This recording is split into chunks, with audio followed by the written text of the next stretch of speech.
कृष्ण वंदे जगत गुरुम। चौथा अध्याय का 21वां, 22वां और 23वां श्लोक। चौथा अध्याय का 21वां श्लोक। निराशीर्यत चित्तात्मा त्यक्त सर्वप्रिग्रहः शारीरं केवलं कर्म कुर्वन्नाप्नोति किल्बिषम्। ऊपर कहे गए श्लोकों का अर्थ है, जिसका शरीर और अंतःकरण अच्छी तरह से वश में किया हुआ है, जिसने सब प्रकार के संग्रह का परित्याग कर दिया है, ऐसा आशार्हित कर्मयोगी केवल शरीर संबंधी कर्म करता हुआ भी पाप को प्राप्त नहीं होता। यच्चित्तात्मा का अर्थ है, संसार में आशा या इच्छा रहने के कारण ही शरीर, इंद्रिया, मन आदि वश में नहीं होते। इसी श्लोक में निराशीय पद से बताया है कि कर्मयोगी में आशा या इच्छा नहीं रहती, अतः उसके शरीर, इंद्रिया और अंतःकरण स्वतः वश में रहते हैं। इनके वश में रहने से उसके द्वारा व्यर्थ की कोई क्रिया नहीं होती। त्यक्त सर्वप्रिग्रहः कर्मयोगी अगर सन्यासी है तो वह सब प्रकार की भोग सामग्री के संग्रह का स्वरूप से त्याग कर देता है। अगर वह गृहस्थ है तो वह भोग बुद्धि से अपने सुख के लिए किसी भी सामग्री का संग्रह नहीं करता। उसके पास जो भी सामग्री है उसको वह अपनी और अपने लिए न मानकर संसार की और संसार के लिए ही मानता है तथा संसार के सुख में ही उस सामग्री को लगाता है। भोग बुद्धि से संग्रह का त्याग करना तो साधक मात्र के लिए आवश्यक है। त्यक्त सर्वप्रिग्रहः का अर्थ है, पद से यही आई है क्योंकि परिग्रह के साथ सर्व शब्द केवल यहाँ आया है। 12वें अध्याय के 19वें श्लोक में भक्ति योगी के लिए अनिकेतः पद आया है, पर वहां इसका अर्थ निवास स्थान में ममता आसक्ति से रहित होना है। निराशीय का अर्थ है, कर्मयोगी में आशा, कामना, स्पृहा, वासना आदि नहीं रहते। वह बाहर से ही भोग सामग्री के संग्रह का त्याग करता हो इतनी ही बात नहीं है, प्रत्युत वह भीतर से भी भोग सामग्री की आशा या इच्छा का त्याग कर देता है। आशा या इच्छा का सर्वथा त्याग न होने पर भी उसका उद्देश्य इनके त्याग का ही रहता है। शारीरं केवलं कर्म कुर्वन् का अर्थ है, शारीरम कर्म, शरीर संबंधी कर्म के दो अर्थ होते हैं, एक तो शरीर से होने वाला कर्म और दूसरा शरीर निर्वाह के लिए किया जाने वाला कर्म। शरीर से होने वाले कर्म की बात 5वें अध्याय के 11वें श्लोक में भी आई है, जिसका तात्पर्य है कि सभी कर्म केवल शरीर, इंद्रिया, मन, बुद्धि के द्वारा ही हो रहे हैं, मेरा उनसे कुछ भी संबंध नहीं है, ऐसा मानकर कर्मयोगी अंतःकरण की शुद्धि के लिए कर्म करते हैं। परंतु यहाँ आया श्लोक निवृत्ति परक है, इसलिए यहाँ उपर्युक्त पदों का अर्थ शरीर निर्वाह मात्र के लिए किए जाने वाले आवश्यक कर्म, खानपान, शौच स्नान आदि मानना ही उपयुक्त प्रतीत होता है। निवृत्तिपरायण कर्मयोगी केवल उतने ही कर्म करता है जितने से केवल शरीर निर्वाह हो जाए। नापनोति किल्बिषम का अर्थ है, जो कर्म करने अथवा न करने से अपना किंचन मात्र भी संबंध रखता है वह पाप को अर्थात जन्ममरण रूप बंधन को प्राप्त होता है। परंतु आशार्हित कर्मयोगी कर्म करने अथवा न करने से अपना कुछ भी संबंध नहीं रखता, इसलिए वह पाप को प्राप्त नहीं होता अर्थात उसके सब कर्म अकर्म हो जाते हैं। निवृत्तिपरायण होने पर भी कर्मयोगी कभी आलस्य प्रमाद नहीं करता। आलस्य प्रमाद का भी भोग होता है। एकांत में यूं ही पड़े रहने से आलस्य का भोग होता है और शास्त्र विरुद्ध तथा निरर्थक कर्म करने से प्रमाद का भोग होता है।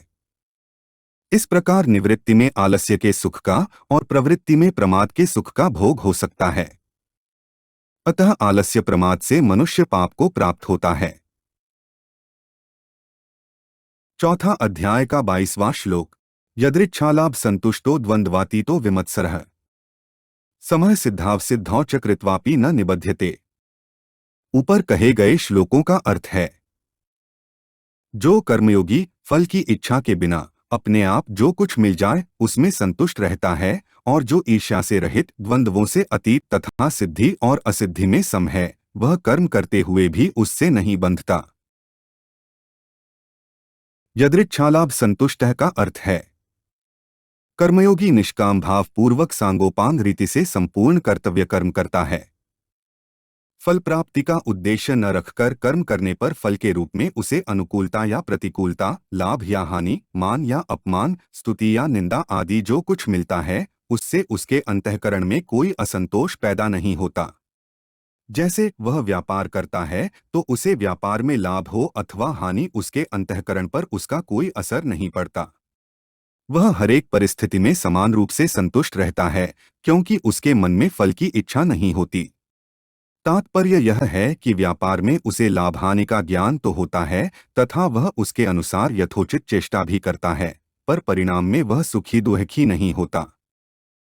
द्वंद्वातीता का अर्थ है कर्मयोगी लाभ हानि, मान अपमान, स्तुति निंदा, अनुकूलता प्रतिकूलता, सुख रुख आदि द्वंद्वों से अतीत होता है, इसलिए उसके अंतःकरण में उन द्वंद्वों से होने वाले रागद्वेष, हर्ष शोक आदि विकार नहीं होते। द्वंद्व अनेक प्रकार के होते हैं, जैसे भगवान का सगुण साकार रूप ठीक है या निर्गुण निराकार रूप ठीक है, अद्वैत सिद्धांत ठीक है या द्वैत सिद्धांत ठीक है, भगवान में मन लगा या नहीं लगा, एकांत मिला या नहीं मिला, शांति मिली या नहीं मिली, सिद्धि मिली या नहीं मिली इत्यादि। इन सब द्वंद्वों के साथ संबंध न होने से ही साधक निर्द्वंद्व होता है। जैसे तराजू किसी भी तरफ झुक जाए तो वह बराबर नहीं कहलाता, ऐसे ही साधक के अंतःकरण में किसी भी तरफ झुकाव हो जाए तो वह द्वंद्वातीत नहीं कहलाता। विमत्सरः का अर्थ है कर्मयोगी संपूर्ण प्राणियों के साथ अपनी एकता मानता है, सर्वभूतात्म भूतात्मा।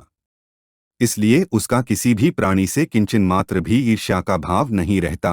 विमत्सरः पद अलग से देने का भाव यह है कि अपने में किसी प्राणी के प्रति किंचन मात्र भी ईर्ष्या का भाव न आ जाए। इस विषय में कर्मयोगी बहुत सावधान रहता है, कारण कि कर्मयोगी की संपूर्ण क्रियाएं प्राणी मात्र के हित के लिए ही होती हैं।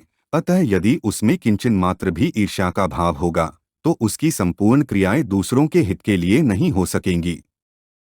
समः सिद्धाव सिद्धौच का अर्थ है किसी भी कर्तव्य कर्म का निर्विघ्न रूप से पूरा हो जाना सिद्धि है, और किसी प्रकार के विघ्न बाधा के कारण उसका पूरा न होना असिद्धि है। कर्म का फल मिल जाना सिद्धि है और न मिलना असिद्धि है।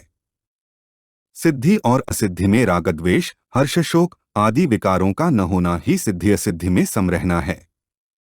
दूसरे अध्याय के 48वें श्लोक में सिद्ध्य सिद्ध्योः समो भूत्वा पदों में भी यही भाव आया है।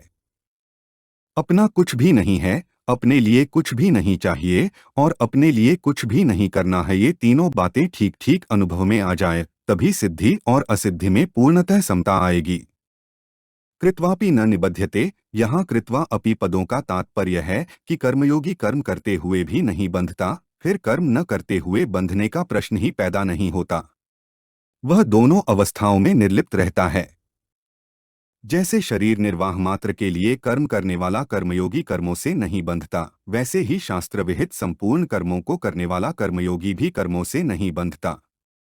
वास्तव में देखा जाए तो कर्मयोग में कर्म करना, अधिक करना, कम करना अथवा न करना बंधन या मुक्ति का कारण नहीं है। इनके साथ जो लिप्तता, लगाव है वही बंधन का कारण है और जो निर्लिप्तता है वही मुक्ति का कारण है। चौथा अध्याय का 23वां श्लोक गतसंगस्य मुक्तस्य ज्ञानावस्थित चेतसः यज्ञायाचरतः कर्म समग्रण प्रविलीयते। ऊपर कहे गए श्लोकों का अर्थ है जिसकी आसक्ति सर्वथा मिट गई है, जो मुक्त हो गया है, जिसकी बुद्धि स्वरूप के ज्ञान में स्थित है, ऐसे केवल यज्ञ के लिए कर्म करने वाले मनुष्य के संपूर्ण कर्म विलीन हो जाते हैं। गतसंगस्य का अर्थ है क्रियाओं का, पदार्थों का, घटनाओं का, परिस्थितियों का, व्यक्तियों का जो संग है, इनके साथ जो हृदय से लगाव है, वही वास्तव में बांधने वाला अर्थात जन्म मरण देने वाला है। स्वार्थ भाव को छोड़कर केवल लोगों के हित के लिए लोक संग्रहार्थ कर्म करते रहने से कर्मयोगी क्रियाओं, पदार्थों आदि से असंग हो जाता है, अर्थात उसकी आसक्ति सर्वथा मिट जाती है। मुक्तस्य का अर्थ है जो अपने स्वरूप से सर्वथा अलग हैं, उन क्रियाओं और शरीर आदि पदार्थों से अपना संबंध न होते हुए भी कामना, ममता और आसक्तिपूर्वक उनसे अपना संबंध मान लेने से मनुष्य बंध जाता है, अर्थात पराधीन हो जाता है। कर्मयोग का अनुष्ठान करने से जब माना हुआ अवास्तविक संबंध मिट जाता है, तब कर्मयोगी सर्वथा असंग हो जाता है। असंग होते ही वह सर्वथा मुक्त हो जाता है, अर्थात स्वाधीन हो जाता है। ज्ञानावस्थित चेतसः का अर्थ है जिसकी बुद्धि में स्वरूप का ज्ञान नित्य निरंतर जागृत रहता है, वह ज्ञानावस्थित चेतसः है। स्वरूप ज्ञान होते ही उसकी स्वरूप में स्थिति हो जाती है, जो वास्तव में पहले से ही थी। वास्तव में ज्ञान संसार का ही होता है, स्वरूप का ज्ञान नहीं होता, क्योंकि स्वरूप स्वतः ज्ञान स्वरूप है। क्रिया और पदार्थ ही संसार है। क्रिया और पदार्थ का विभाग अलग है तथा स्वरूप का विभाग अलग है, अर्थात क्रिया और पदार्थ का स्वरूप के साथ किंचन मात्र भी संबंध नहीं है। क्रिया और पदार्थ जड़ हैं तथा स्वरूप चेतन है। क्रिया और पदार्थ प्रकाश्य हैं तथा स्वरूप प्रकाशक है। इस प्रकार क्रिया और पदार्थ की स्वरूप से भिन्नता का ठीक ठीक ज्ञान होते ही क्रिया और पदार्थ रूप संसार से संबंध विच्छेद होकर स्वतः सिद्ध असंग स्वरूप में स्थिति का अनुभव हो जाता है। यज्ञायाचरतः कर्म समग्रण प्रविलीते का अर्थ है कर्म में अकर्म देखने का ही एक प्रकार है यज्ञार्थ कर्म, अर्थात यज्ञ के लिए कर्म करना।